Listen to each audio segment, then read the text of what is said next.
Hello everyone, welcome to installment 2 for week 6. So today we're going to talk a little bit more about the concept of conjugacy, and we're going to define the notion of a conjugacy class of an element in a group. So just to recall from the first round, that a pair of elements x and y in a group G are called conjugate to each other if there's some element G in the group for which y is equal to G composed with x composed with the inverse of G. And although this looks like a definition that sort of expresses y in terms of x, we've seen that the relationship of conjugacy is symmetric and transitive and reflexive, so that it's an equivalence relation. Okay, so the set of elements in G that are conjugate to x, so we talked about this last time, it's the set of all elements that you can that have this form when you vary G but keep x fixed. That's the set of all elements that are conjugate to x in G.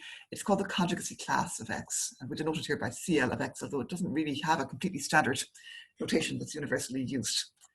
So because, as we saw, conjugacy is an equivalence relation on the group G, the conjugacy classes that represent different elements are either equal to each other if the two elements are conjugates of each other, or they're entirely disjoint. They don't intersect at all if the elements that you start with are not conjugate to each other. And that's because the relationship of conjugacy is an equivalence relation, so it splits the group up into separate pieces. If x and y are conjugates of each other, then any element of the group that's conjugate to either one of them is conjugate to both. And any collection of elements that are conjugate either to x or to y are all conjugate to each other as well. So if x and y are conjugates of each other, they have the same conjugacy class, and so also does any element that's conjugate to either of them or both of them, which is the same thing. Okay. If x and y are not conjugates of each other, then the conjugacy class of x and the conjugacy class of y are entirely separate. They're disjoint. They have no elements in common. Okay, so we have this partition of the elements of the group into a bunch of disjoint conjugacy classes. Okay, the conjugacy classes themselves don't have any particular algebraic structure. You don't expect them to be closed under the group operation or anything like that. And just an example for context, I suppose, is where we saw one example yesterday of the dihedral group of order 6.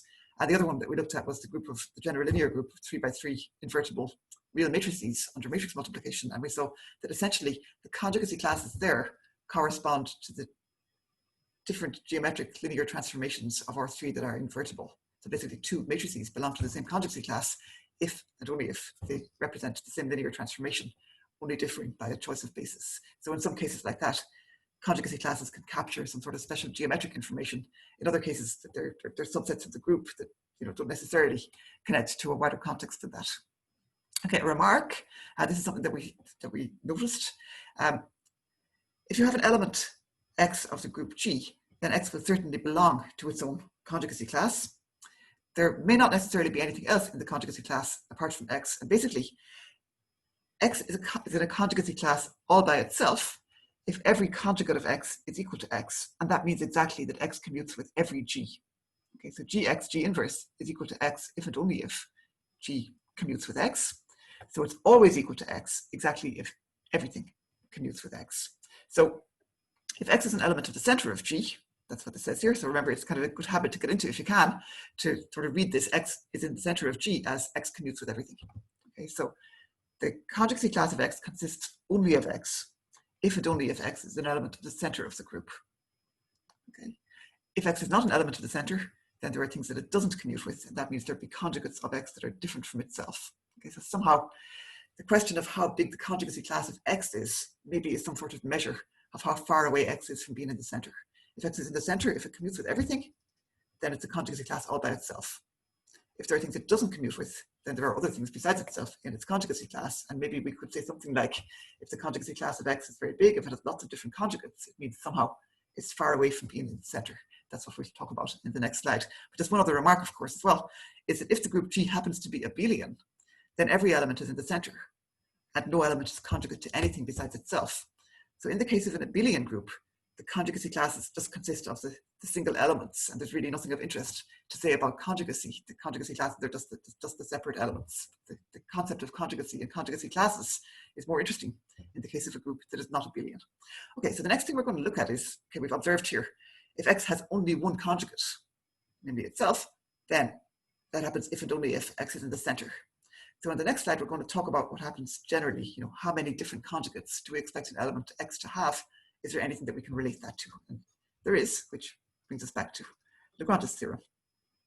Okay, so this theorem 2.2.9 is really sort of, I suppose, the the key punchline about conjugacy in this course. If you take nothing else away from this lecture, take this one if you can. So theorem 2.2.9 of the lecture notes, which is sort of described there in more detail than it is in the slide, but we'll try to have a look at it. It says if we take an element x of our group G, then of course there are lots of different elements of the form GXG inverse where we allow G to run through the elements of G. Those are the conjugates of X and G. We don't really know how many of them are distinct, how many different elements are going to be conjugates of X. We've seen that if X is in the center, then there's exactly one, and that's only X itself. But in general, we can ask ourselves, as we let G run through the elements of the group G, how does this expression GXG inverse change? In particular, can it be the same for different values of G? And certainly it's the same if we take two choices for G that both commute with X. In that case, this will just be X itself. So our question is, as we allow G to run through the elements of our group,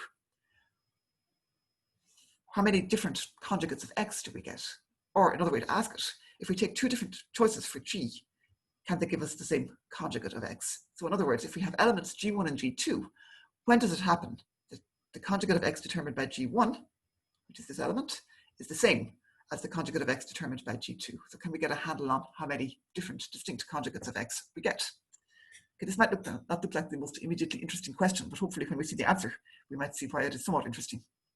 So let's suppose we have a pair of elements, G1 and G2, that both determine the same conjugate of X. So for which G1x, G1 inverse is equal to G2x, G2 inverse. When you glance at that equation, you might think, oh, well, maybe that means G1 must be equal to G2. But to decide if it does or not, we have to sort of unravel it a little bit. So let's unravel it by first of all multiplying both sides of it on the right by G1. That'll cancel the G1 inverse on the left-hand side. And on the right-hand side, it'll give us a G1 at the end. So this equation in a group is equivalent to this one that says G1x is equal to G2x, G2 inverse G1. All we've done is just hit both sides on the right with G1 to cancel the G1 inverse from this side, and then it means we end up with the G1 on the right-hand side. Okay, fine.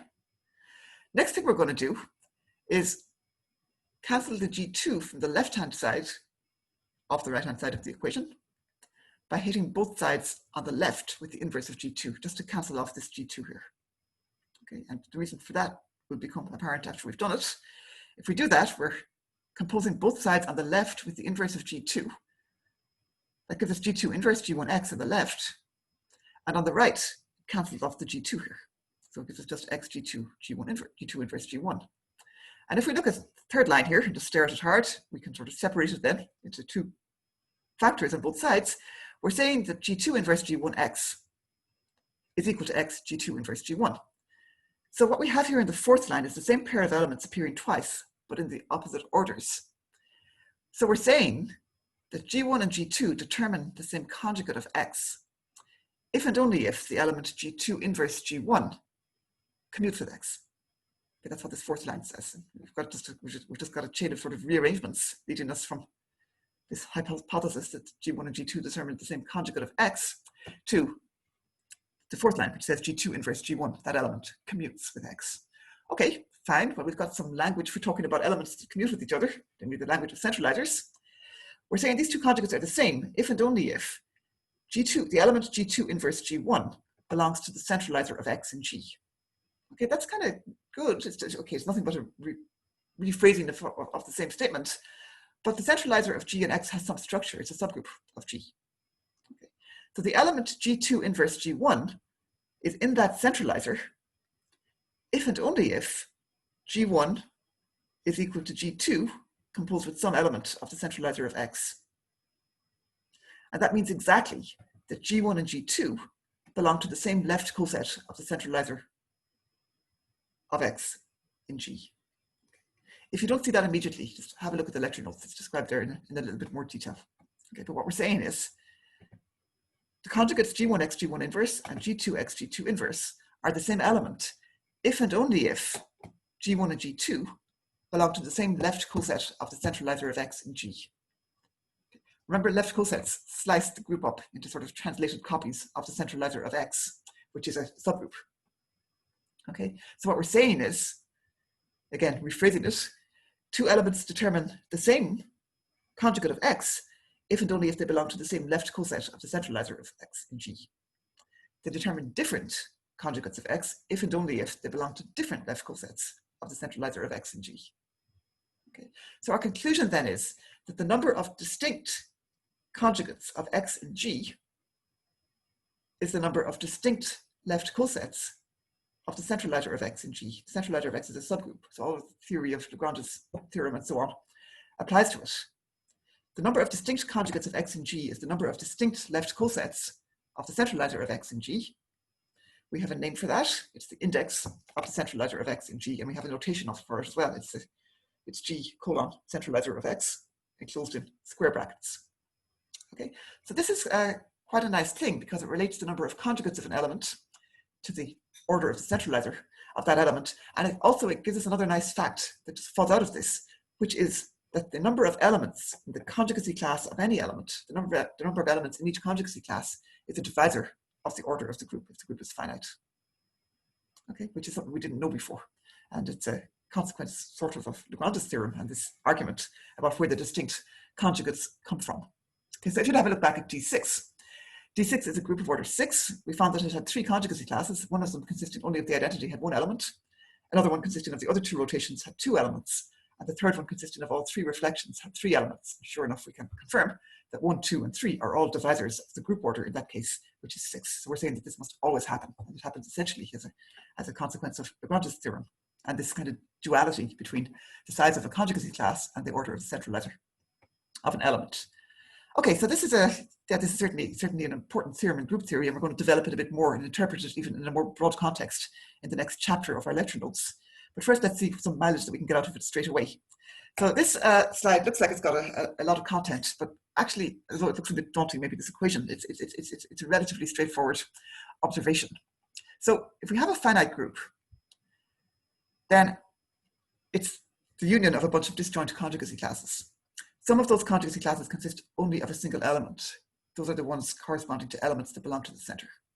The other conjugacy classes have more than 1 element in them, but the number of elements in them must be a divisor of the group order. So what we can say, this is something that's referred to as the class equation of a finite group, is that the number of elements in G is equal to the sum of the numbers of elements in all the conjugacy classes. Okay, it's just because the group is a disjoint union of the conjugacy classes. Some of those conjugacy classes have just 1 element in them. And those ones consist of the elements that belong to the center. So when we add up the numbers of elements in those, it's just 1 for each one, and the number of them is the number of elements in the center. Okay. Then we've got some elements that don't belong to the center. We've got some conjugacy classes that don't consist of elements at the center, and each of those classes has at least 2 elements in it. Okay. And the number of elements in the conjugacy class of Xi is the index of the centralizer of Xi in the group G. Excuse me. So if we take one representative Xi, one element from each of the conjugacy classes that's not central, that has more than 1 element in it, then we can say that the order of the group is the number of elements in the center plus the sum of the numbers of elements in all the other conjugacy classes. And for the one represented by Xi, that's the index of the centralizer of Xi in G. So here the sum is over elements Xi, where there's 1 element from each class, one Xi from each conjugacy class that isn't central, that has more than 1 element in it. Okay, that's the class equation. And it's not really anything. It's really just saying the number of elements in the group is the sum of the numbers of elements in all the conjugacy classes that the group falls into. But surprising how much mileage you can get out of this thing, and it's something that's of a lot of interest to group theorists. And one of the things that you can prove as a consequence of it is this statement, that if you have a group whose order is a prime power, so a prime power means an integer, which is a power of a single prime. So it has a single prime factor that can occur multiple times. So for example, 3 to the power 7 or 5 cubed or 17 to the power 11, whatever. It's got only a single prime factor. So it could be a group of prime order of order 7 or 17, or it could be a group of order 19 to the power 4, but its order is a prime power. These finite groups with prime power order are called finite P groups, and they're a subject of great interest to group theorists because they have kind of nice properties. And the reason why they have nice properties and are sort of amenable to study is already maybe hinted at here. So the assertion is that if the order of a group G is a prime power, the center of G can't be trivial. Okay, this might not look like it's saying a whole lot, but just think about it in terms of examples that we already know about. If we take the dihedral group of order 6, the group of symmetries of the triangle, we already know that its center is trivial. We've already observed that. Its center just consists of the identity element. If we take the dihedral group of order 8, which is the group of symmetries of the square, 8 is a prime power. It's 2 cubed. So this assertion would be saying that the center of the dihedral group of order 8 can't be trivial. It's got to have something else in it besides the identity element.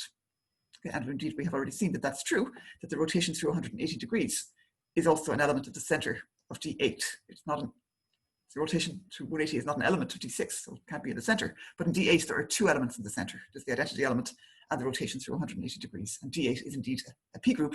It's a group of order 8. Okay, so we've already seen kind of an example of this. Why is this true? Well, supposing that we have a group whose order is a power of some prime P.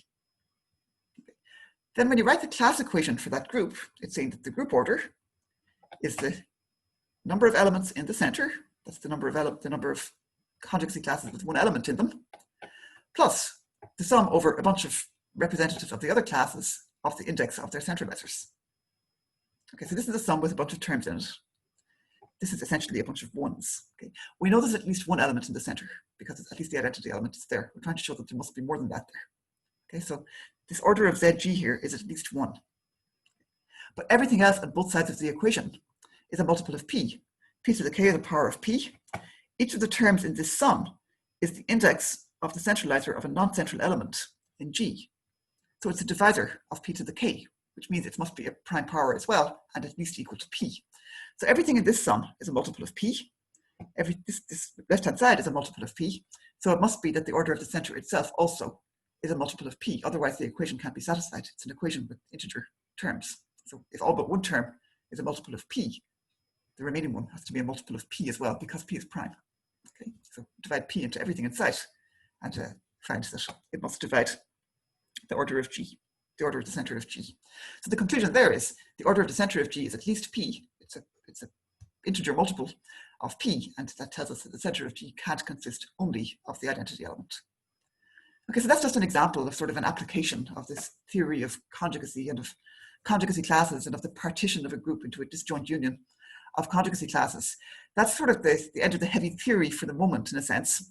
And I know that this chapter kind of had a lot of fairly heavy abstract stuff in it, which takes a little bit of time to digest. So in case it is in any way reassuring, let me just mention that the next thing we're going to do next week is go back to the groups of permutations, have our feet a little bit more on the ground with some specific examples, and interpret the meaning of conjugacy in symmetric groups of permutations. And what we'll be doing then will be basically sort of calculations of permutations, so we'll have a little bit more direct access to examples that we can use to figure out what we're talking about.